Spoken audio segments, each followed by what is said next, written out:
The birthday surprise. A few months ago, I agreed to help a friend set up his daughter's birthday party. You know how it is.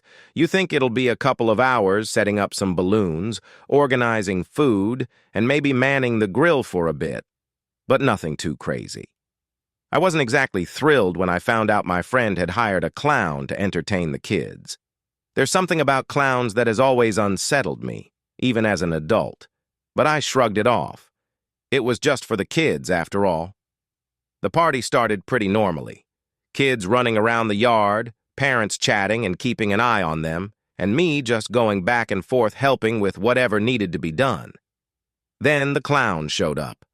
I don't know what I was expecting, but the moment I saw him, something didn't feel right. He wasn't the typical jolly clown with a big red nose and colorful outfit. This guy had a muted, almost vintage look, faded yellow suit, white gloves, and his face paint wasn't bright or cheerful. It was more like a smudged, ghostly smile with eyes that seemed far too wide for comfort. He didn't say much when he arrived, just gave a big, unsettling grin and waved at the kids. For a while, I convinced myself it was fine. The kids seemed excited at first, gathering around him as he started performing tricks and making balloon animals. But he didn't speak, not a single word.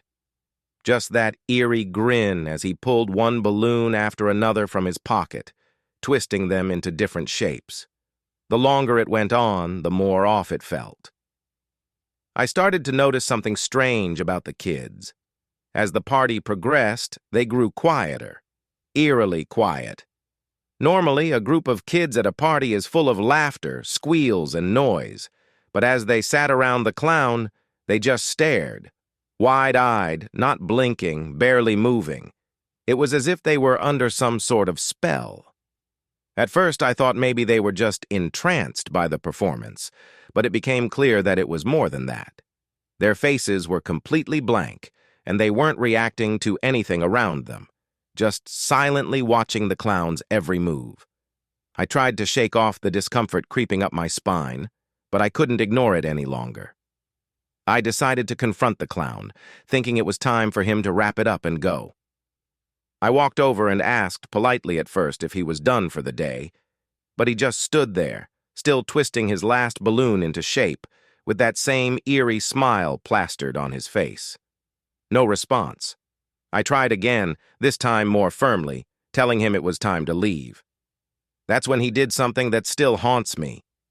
He stopped twisting the balloon, looked directly at me, and tilted his head ever so slightly. His grin stretched wider, unnaturally wide, and his eyes, those wide, unsettling eyes, seemed to lock onto mine in a way that felt almost predatory. My stomach turned, and every instinct in my body screamed at me to get away. Then, without saying a word, he walked toward the backyard, disappearing into the woods beyond the fence. No goodbyes, no thank yous, nothing. Just gone. The rest of the evening was a blur. The kids snapped out of whatever trance they'd been in, and the parents quickly gathered their things to head home. I helped my friend clean up, though neither of us mentioned the clown. It was like we were both pretending it had just been another typical party, but the tension in the air said otherwise. The next morning, I couldn't shake the feeling of dread. Something about that clown wasn't right, and I knew it deep down.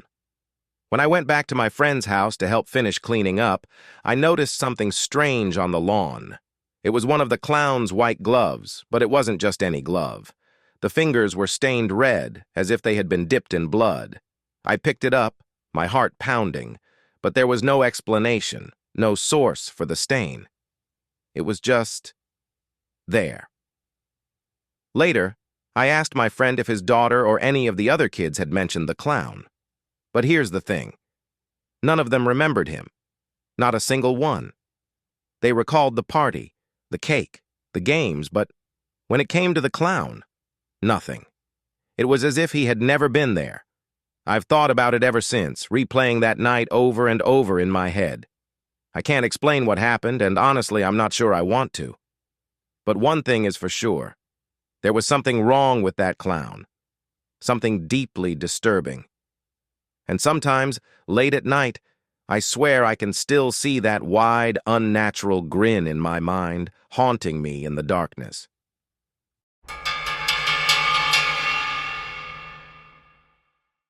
The Pennywise Incident.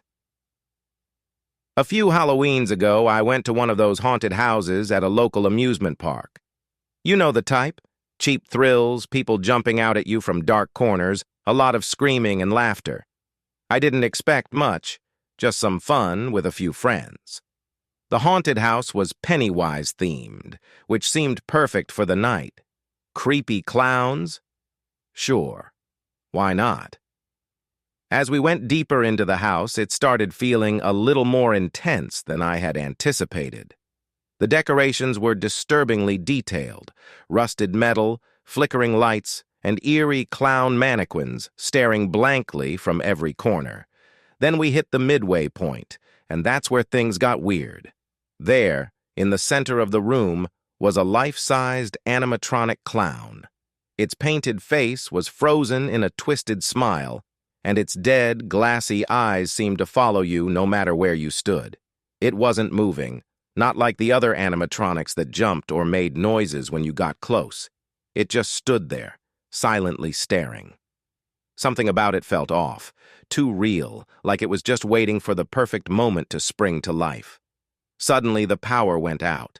Complete darkness. My heart skipped a beat, and my first thought was that it was part of the show, an attempt to scare us. But the eerie silence that followed was different. There were no actors, no sound effects, just a crushing, uncomfortable silence. I fumbled for my phone, desperate to find the flashlight, when I heard it. Slow, deliberate footsteps, heavy and echoing off the walls. They seemed to come from somewhere behind me. And then, through the silence, I heard something worse. A deep, sinister laugh, one that could only belong to a clown. My breath caught in my throat. This was no longer fun, no longer some cheap thrill. I could feel my pulse pounding in my ears as the footsteps grew louder, closer. I wanted to believe it was just part of the haunted house, but something about it felt too real, too deliberate. Just as I was about to break into a full panic, the lights flickered back on. The room was bathed in dim, flickering light once again, and I quickly scanned the space, my heart racing. The animatronic clown was gone. The spot where it had stood was empty. Completely. No mannequin, no frame, just an empty space where it had been. I stood frozen for a moment, trying to make sense of what had just happened. Then, out of the corner of my eye, I noticed something floating in the air. A single red balloon. It bobbed gently, tied to the exact spot where the clown had been standing. There was no wind, no draft, yet the balloon swayed eerily as if beckoning me to come closer. My gut instinct told me to leave, to get out of there as fast as I could, but I couldn't look away from the balloon. I quickly backed away, forcing myself to turn around, practically running out of the haunted house. When I got back to my friends, they were all laughing, talking about how cheesy the whole thing was. They didn't seem to notice anything strange had happened, and when I told them about the blackout and the balloon, they just shrugged it off as part of the act. But I knew something wasn't right. To this day, I can still hear those footsteps and that chilling, inhuman laugh echoing in the back of my mind. And sometimes, late at night, I wonder if I'll wake up to find another red balloon floating in my room, tied to my bedpost, waiting for me.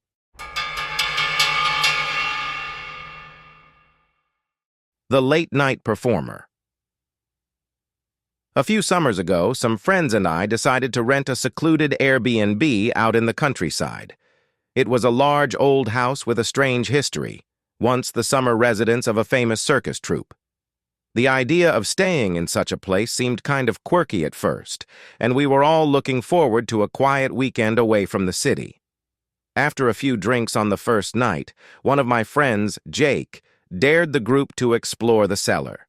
Supposedly, the owners kept old costumes and props from the circus days down there. The idea sounded creepy but fun, and we all agreed. Besides, what's a night out with friends without a little scare? We grabbed some flashlights and made our way into the cellar. The air down there was musty, filled with the smell of damp wood and dust. The space was cluttered with old boxes and furniture, but tucked in the far corner was something that immediately caught our attention. An old clown costume. It was propped up on a mannequin, but the fabric was faded, frayed around the edges, and the makeup on the clown mask was worn and smeared. What stood out most was how the costume looked like it had been worn recently, its arms slightly raised as if it were frozen in the middle of a performance. We all laughed nervously, taking pictures with it, joking about how ridiculous and creepy it was. Then we shrugged it off, headed back upstairs, and continued with the night as if nothing had happened. Later, when everyone had gone to bed, I lay awake in my room, staring up at the ceiling. The house was quiet, the kind of silence that only exists far out in the country. Just as I was about to drift off, I heard a faint squeaking noise, like something heavy moving across the hardwood floor. I sat up in bed, listening carefully. The sound was unmistakable. Slow, deliberate steps, accompanied by a faint squeak. My first thought was that one of my friends was trying to mess with me, pulling some prank after the clown costume scare. But the more I listened, the more uneasy I felt. Curiosity got the better of me, and I quietly got up, opening my bedroom door just enough to peek into the hallway. There, in the dim light filtering from the downstairs windows, I saw it.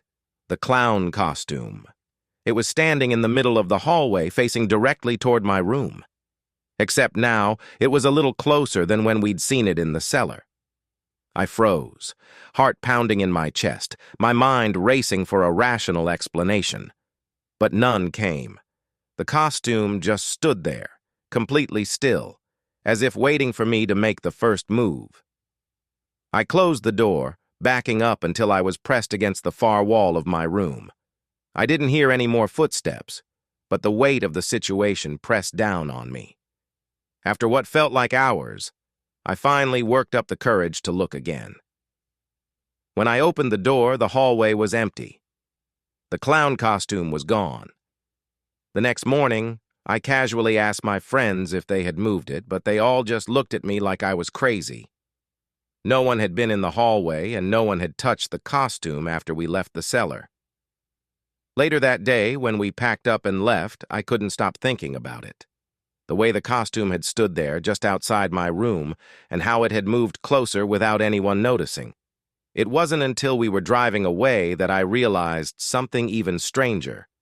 The cellar door had been locked when we first arrived.